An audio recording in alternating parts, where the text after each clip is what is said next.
Story 24, A Family of Birds, 2. When Mother Bird returned, she didn't bring enough food. "We're still hungry," said the baby birds.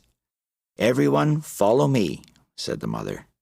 She flew out of the nest to the tree next door. "Yay!" The baby birds spread their wings and flew to her, but one baby bird didn't fly. "Tweet, tweet, tweet," the other birds said. "Follow me," Mother Bird called. The baby bird spread his wings and finally flew to his family.